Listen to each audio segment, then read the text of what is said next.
Kirk Christodoulou, Aussie punter, ACC postgraduate scholarship recipient. Kirk, thanks for your time today. Oh, no worries. Glad to be here. Of course. And we'll go ahead and open up for questions for Mr. Christodoulou.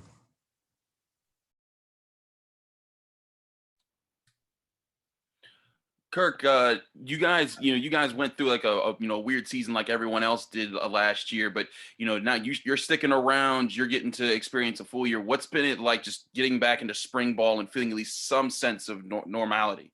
It's nice. It's good to sort of develop that consistency again in practice. You take it for granted. Last year we definitely did, and it put a lot of responsibility on each of the individual players. Not having the coaching staff around, not being in the building and having people like hold you accountable. You sort of had to hold yourself accountable, which is really good now heading into this year that like now I'm sort of holding myself and the way that I conduct my business like to a higher standard. So now, having the facility and having the coaches and people pushing you in addition to the way that I want to push myself, it's been good that, I feel like I'm getting good work in now heading towards this season. Kirk, Kenny aside, because we know the responsibilities that come with, QB1. I mean, who are the guys who are stepping up this spring in terms of a leadership standpoint? That's a good question. I don't know. That's actually a great question. I'm trying to think. I don't know. I might have to pass on that. I don't want to put anyone on the spot. Or are you guys still figuring that out? Because I know that there were a lot of seniors and a couple captains that are no longer with the program. They're off doing their NFL thing. To be honest, I think that the way that this spring has gone, especially in the weight room, during the winter conditioning and stuff, it's been more of like a team emphasis rather than individuals standing out. And I think there's a lot of younger guys that are cumulatively stepping up together. And then the older guys are sort of just, encouraging that along. And it's not that there's the, handful of guys that I would pick out and say, and I think that's why I'm struggling, naming names is more that there's not anyone individually, but I think a lot of, sort of maturity among the group, which has been really good for us. And, there's both in the positive aspect, there's no one I would call out, and in the negative, I wouldn't call anyone out either. I think, we're all progressing really nicely together as a unit, which, you want in a team sport like this. Has this spring been weird for you not having Kess? I was waiting for a question about me. Yeah, I figured. It's been a little bit weird not having the partner in crime, but having Cal come back, I was very lucky to have Cal come back because otherwise I would have been all by myself. But it's been good sort of now he's sort of filled Kess's shoes and he's my new number two or partner in crime again, I guess. But it's been nice sort of having him in that sort of dual leadership position because we've got a bunch of younger specs underneath us and taking that responsibility and being a set of leaders together and trying to hold ourselves to the standard that we believe we're capable of and moving forward to this season holding each other accountable and not letting me overdo it or not letting him overdo it. He's a good sort of like a rock for me to not get in my head or likewise for him. From a place kicking standpoint, what have you seen from Ben and Sam? Oh, just maybe the best story of spring ball, to be honest. I've been saying it to everyone, before spring ball, they said, you've held for both of them. Who do you think is going to win? Honestly, couldn't tell you. I think it's going to come down to the week before the game because they have both killed it. They're both doing an amazing job and better than I think anyone would have expected. The level of maturity from both of them, they're both, friendly off the field and then on the field, it's fierce as a competition as any. I think they've definitely, shown what they're capable of, and I'm very excited to see how it continues to unfold. Kirk, when you guys had that week hiatus and you guys kind of went back into quarantine, what there was everyone kind of does their Zooms and stuff to I guess to kind of keep up talking about things you got to learn. What did you do as a punter? I mean, I know you guys had to do a little with that last year, but again, you're trying to get that sense of rhythm back of just, hey, practice. What did that do for you? Like, did you kind of have to sit around or did you have your own space to work?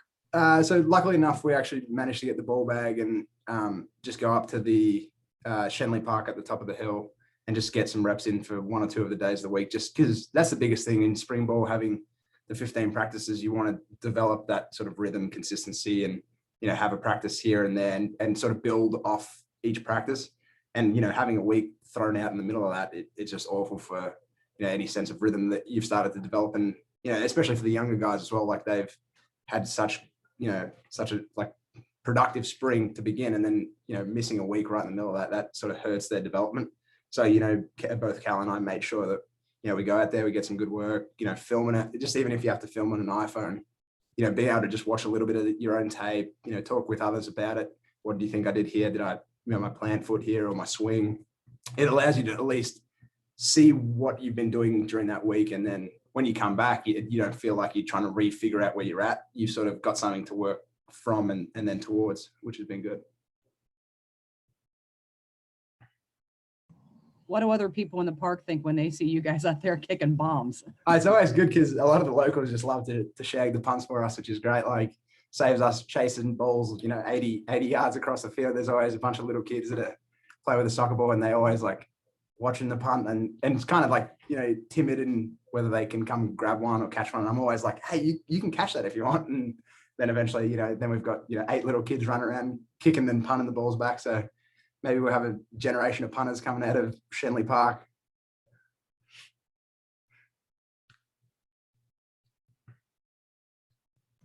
I also want to say I love your shirt, by the way. Not football related. That shirt's awesome. Yeah, my little sister Paige, actually, shout out to her. She got me this in support of the wildfires that we had in Australia last year, and thought it was time to dust it off now that we got some nice weather coming out of Pittsburgh. So I'm excited the sun's out. Time for some t-shirt and shorts weather.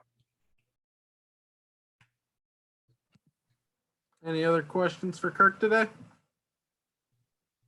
All right. Kirk, is an Aussie going to win the Masters or no?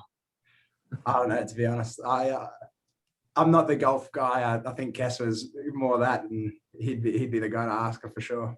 I don't know, hopefully though, got to get some more Australian professionals out there. All right. We'll wrap it up there, Kirk. Awesome. We Nice appreciate having your you time guys. today. Have a good one, man. You too. We have a couple other player guests coming up here shortly, and appreciate you all joining us today.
Butler's finest has joined us.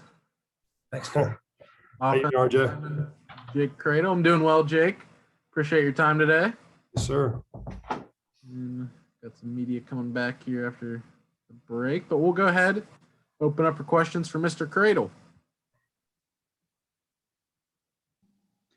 Jake, how's spring ball been so far? I mean, getting back to a regular spring, how's it been for you? Spring's been awesome. It's been very competitive. You know, we have a lot of guys that have a lot of experience and a lot of young guys that are really competing to, you know, try to get a spot. So it's been awesome. Just love being back and playing football. Obviously, with Jimmy gone, you guys need a new center. I know that they've said that Owen's working there a lot. You've played center in the past, practiced center in the past here. Are you getting any work there this spring?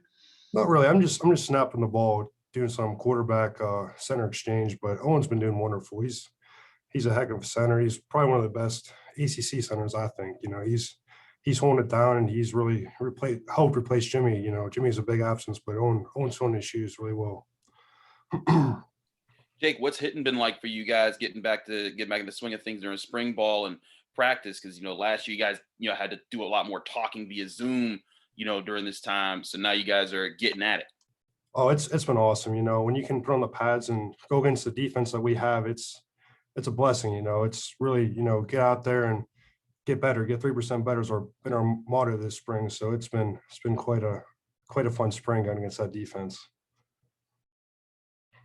Jake, I know kind of how the starting offensive line ends up coming together is out of your hands, right? It's Coach Borbley that handles that. But I mean, do you think that this is something that's going to take until like fall camp, just judging by how many guys you have in there and the competition that's been going on? Definitely. I mean, I think we have 10 guys that can really play, you know what I mean? At least from my eye. But I mean, it's really competitive. Everyone just has to be consistent. That's what Coach Borbs, you know, preached today was just consistency. He wants to see us put drives together, you know, play as a unit and be really work in unison. So it's going to be very competitive the rest of spring and then fall camp. What have you seen from Marcus Minor and kind of how he's been able to come in and make an impact at guard? Yeah, Marcus is a great addition. He, you know, plays really well, great run blocker, you know, really good in the pass game. And he's going to be a big addition for us this year, I think. He's going to help us tremendously. Does he remind you of any kind of guy you've worked with before on the offensive line here? He's sort of like Bryce, you know, I mean, Bryce is just tough nose and gritty, and Marcus is the same way. It's just like, you know, you got Bryce and we're kind of just replacing him with Marcus. So it's great to have him as a great addition to the O-line. Pat was telling us there's an interesting battle going on offensive tackle. What's it like, you know, seeing those guys rotate, you know, and seeing how they're kind of going at each other and pushing each other? Oh, it's awesome. I mean, you got Carter, Gabe, Matt. I mean, those three guys are just battling every day, and each of them are getting better each and every day. So it's been great to watch. You know, it's making us better because, you know, tackle was a, you know, really hard position that we need to, you know, keep Kenny's blind side and everything like that. So those guys are just getting better each and every day. So it's been fun to watch them really, you know, get after it this spring. A lot of people were really, you know, surprised and excited when Kenny announced he was coming back. But what did you guys in the offensive line, when you guys found that out, what was that reaction like for you guys, knowing the guy that, you know, that you guys protect is going to play with you for another year? Oh, we were excited. I mean, having KP back it's a blessing. He's a different animal. I mean, he could have went and probably got drafted really high this year, but him deciding to come back and play with us again is just makes us want to work even harder, you know, protect him and let him have a great season and get drafted even higher, you know, next season. But I mean, it's been working with him. His leadership is just off the charts. You know, commands the huddle. He makes us a really good offense, I think, or going to be a good offense this season. Is there a feeling in the O-line room that, you know, obviously everybody has to do their job. You have 11 guys on offense and all that stuff. But I mean, like you just said, protecting Kenny and establishing the run game. I mean, a lot of that comes from you guys. Do you have a feeling like, if this season is going to be successful, the offense is going to have to score a lot of points. And if the offense is going to score a lot of points, you guys got to kind of hold it down up front? 100%. And that's one thing that, you know, that we talked about in the offseason. We weren't that good in the run game this past year. So that's an emphasis in the offseason we've been working on, just, you know, finding better schemes and just how to, you know, block it better and stuff like that. And it's really awesome to see and, you know, get together and try to make this run game go to give Kenny even more time in the pass protection, you know, because I feel like last year they were just keen on us passing the whole time. They didn't really respect our run. So this year it's kind of been this spring we're just trying to run the ball and, pass it as well. You guys last year, you picked it up, at the last game, you exploded against Georgia Tech. And, I guess that had to be a confidence booster. But what things have you guys kind of as a group looked at and say, okay, we did these things wrong and we did these things right? What concrete things have you said, this is the thing that we got to do a lot better to run the ball? 100%. So probably just like our footwork and us being, a nasty unit. I feel like we were aggressive, but we can bring it a little more, we can really bring that extra step and, just kind of working all as one, like not having 4 guys doing the right thing and then one guy maybe messing up an assignment and stuff like that. So it's just being on the same page and working as a group and, just a great unit. So.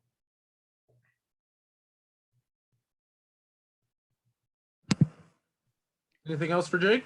Go ahead, John. Jake, when Macinsalve stepped in, and I mean a lot of guys stepped in when you and Carter and Gabe, when the whole COVID protocols last year, missed a few games and all that. But what did you see out of Matt in those final 3 games that he started? I mean, we saw really good flashes of, a kid that can be a really good left tackle, in the future. And he's took that in stride. He's really, this offseason, really, got in the weight room and got a lot stronger. And I feel like he's more confident now that he got that playing time as a redshirt freshman. And he's really took it and, he's done really well. And this spring he's playing really well. So, I mean, it's awesome to see a young guy like that really step up and help us as a unit because, having depth is huge. So in case someone goes down.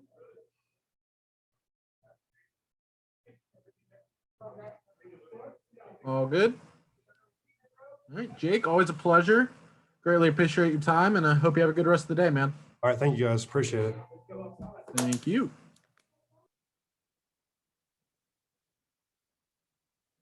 I think we're anticipating one more guest. Linebacker John Petrishen should be our final guest of the day. So thanks for joining us and sticking it out. I know the Pirates have they started yet?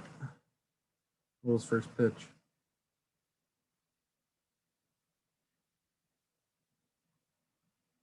Yeah, 1:35. So we got time. And there he is. So we're just going to wrap it up here with our final guest of the day in a minute. You can just put your mask down there. All good. Hi, everybody. Hey, John. Thanks for joining us today. Thanks for having me. I see some familiar faces in here. Nice to see you guys. Yeah, it's good to see you. We'll go ahead and just open up for questions for Mr. Petrishen. Awesome. John, Pat was praising you for the work that you've been putting in this spring camp. He said, you kind of turned from, just being more of a gamer last year to being a guy who's putting it all together in practice. What do you think's led to your improvement there, and how do you see yourself pushing yourself to get better in this camp? Yeah, great question, Chris. Really it's just repetition and practice. Last season, I made the switch from safety to linebacker the first day of camp. And so that was a transition for me. All throughout camp last year, I was really learning as out on the fly. So, all throughout the season, I was getting all the reps with the twos, getting in games here and there, obviously contributing a ton on special teams.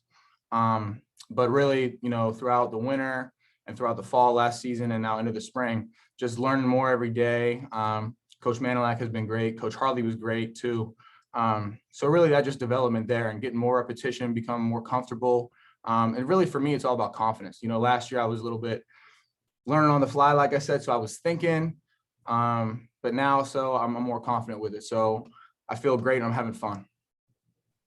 When you transferred from Penn State in the summer of 2019, I guess it was, what did you expect 19 and 20 would be like as far as what your role would be and how much playing time you get? Like what expectations did you come in with? Yeah, great question. So really I came here like halfway through camp in 2019 and I was fresh off shoulder surgery. So I knew I wasn't even going to be cleared to play until the latter part of the season, the second half. I think it was like week 7 or week 8, I finally got cleared. And then I played on special teams every game from there on out. And it was a great experience. So I knew that year was mostly just going to be my special teams role, contribute as I can, be a leader. And I was fine with that. Really, my only goal for that season was just to get out of the season staying healthy. And then I knew the next season I would try to take a next step. And then it was kind of a last second decision to change positions. So really, this is the season that I've been waiting for a long time, and I'm really excited. Is that why you decided to come back, John? Because I mean, this will be your 7th season of college ball, right? Yeah, it is. I know people joke with me all the time, calling me old and stuff like that. And but I tell them all the time, like, I don't really feel old because I was sidelined on crutches and I had 3 surgeries. So I was out for 3 of those seasons. So really, I think of this as my 4th year. This is my senior year. So I'm really excited, knock on wood, hopefully stay healthy here, and the thing should take care of itself. So really, I've never lost love for the game. I've always stayed strong, and I always had the same goals intact. So really, that's why I came back for another year. I love Pitt. I love it here. I'm having so much fun, and I'm still chasing my dream and getting as many degrees as I can. How many are you on at this point? I had my 1 from Penn State, my undergrad from Penn State, and I'm working on my master's here at Pitt right now, and also a degree in sociology. What is your master's going to be in?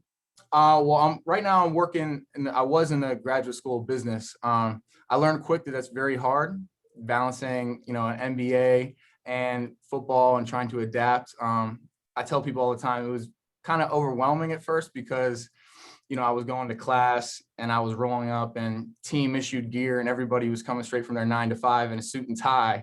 And I was like, whoa, this is a lot for me. So right now I'm doing a balanced load of a mixed load between sociology and some business classes as well. You mentioned kind of being, I guess people joking with you that you're old. Is it surreal that, to see like 18-year-olds come in as early enrollees and kind of think back to like how maybe how far ago that was, or does it not seem that far ago? For me, it feels like I started college yesterday. But it's funny you asked that yesterday, or that question, because a few weeks ago, I don't know if you guys saw when we played dodgeball for our last workout of the season, the winter season. The only time I felt old was because I was trying to remember Vince Vaughn's name in that movie. And I asked an early enrollee next to me, I said, the movie Dodgeball, what's Vince Vaughn's name? And they were like, Dodgeball? Like, I've never seen that movie. And I was like, are you kidding me? Like, that's one of my favorite movies of all time. And so that was the first time when I felt old, because they've never even heard of that movie. Like, that's a classic for me when I was growing up. So, and his name ended up being Peter LaFleur. We found it out. But so that's the first time I felt old. You need to hang out with Trey Tipton more then. Are you and like, Trey in a competition to see how many degrees you can get?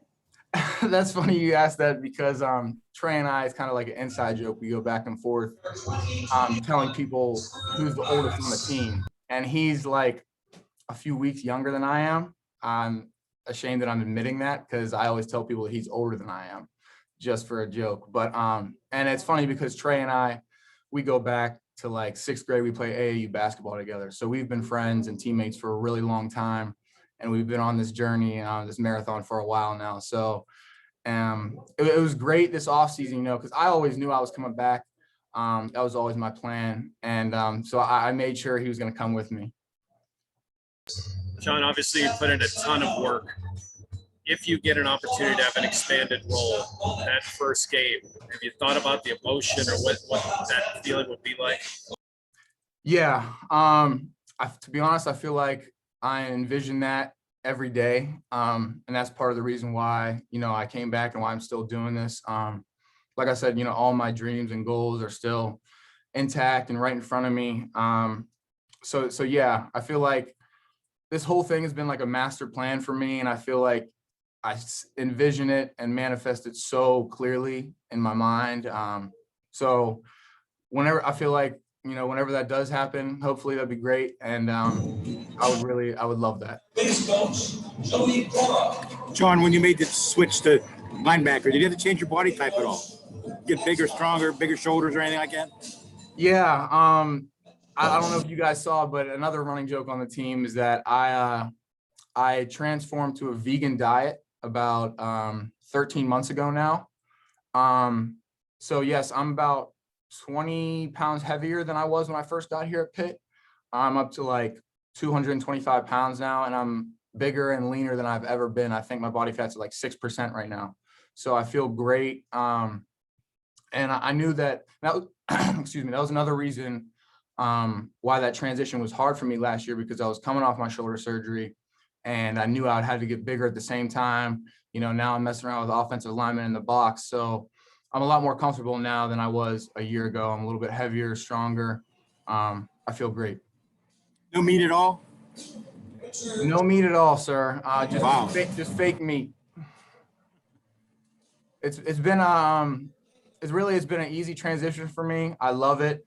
It's kind of the running joke on the team. You know, everybody says that I'm built by plants and powered by plants and stuff like that. Never in a million years I would ever think that I'd be vegan, because all I ate was chicken and eggs and all the time. So it's different, but I'm used to it now, and I love it. Is anybody else on the team?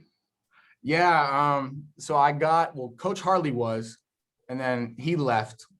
So now I got Jackson Henry to become vegan with me for a little bit, but he stopped after a few months. And now Dayon Hayes is vegan too. So I'm slowly but surely I'm getting a few with me. John, I don't think we spoke to you after the transfer. I mean, was that weird at all, going from, you know, one part of the state to the other? It was very different. I feel like I have a very unique perspective. Obviously I absolutely love both schools. I have no complaints about either. You know, it was weird when I first transferred here, and like I said, I got here like mid to late August, towards the end of camp. And then I think that season in 2019, we played Penn State week 2. And so that was very weird for me, because obviously I was at the game. I wasn't cleared yet, so I was just in my jersey on the sideline. And I think at that point at Pitt, I didn't even know everybody's name on the team yet. And, you know, I was just a few weeks removed from Penn State. You know, I just left there a few weeks before that. So that was a very, you know, different situation for me. There's really nothing that I felt like I could have prepared for that. But, you know, all my teammates at Penn State were, you know, so nice to me there.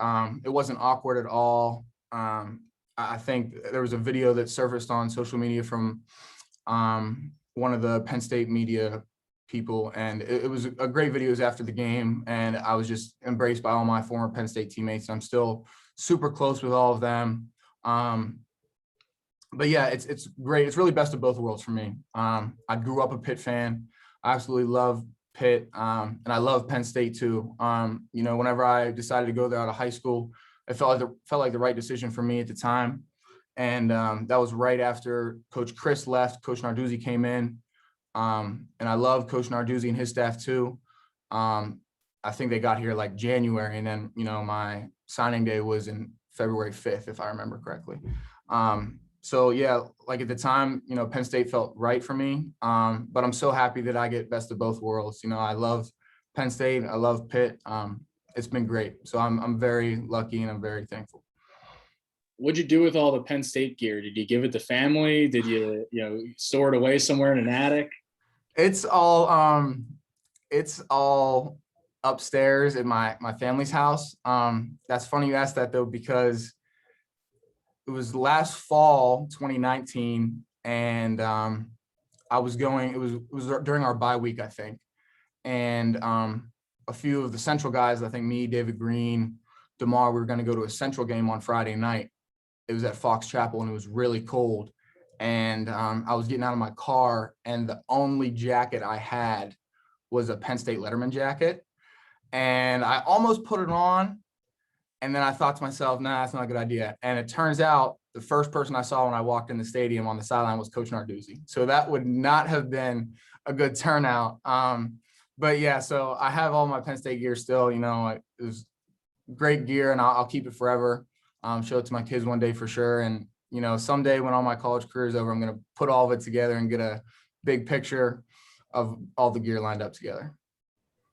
John, you're so grounded and so, you know, excited and everything. Do other players come to you for advice? Do you feel like that you have that role, that perspective, like you said, that nobody else has? Are you the elder statesman now on the team? Thank you for that compliment, Ms. Burkett. Yeah, to be honest, I never thought that I would be in this position now. I never in a million years imagined that I would have 3 surgeries in my first 4 college years. To be honest, if you asked the 18-year-old version of me, I would tell you that that would be my worst nightmare. But to be honest, you know, there were some things that were blessings in disguise. And I've learned so much. I feel like I've really grown as a person. My character has developed. I've become a lot more humble. Really, it's just countless characteristics that I feel like I've benefited from my college experience so far. And I'm grateful for the whole thing.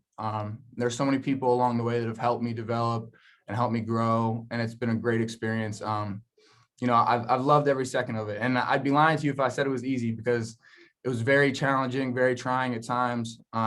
You know, sometimes I was just like, why is this happening? But I know at the end of the day, if I keep working hard, it's all going to work out. John, I hope you didn't catch cold that night at Fox Chapel without a jacket. I was a little chilly. I think I had a few hot chocolates to warm me up. Anything final for John?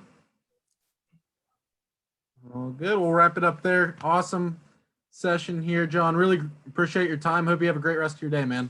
Thanks for all coming, guys. Appreciate it. Talk to you soon. Bye-bye. Appreciate having you.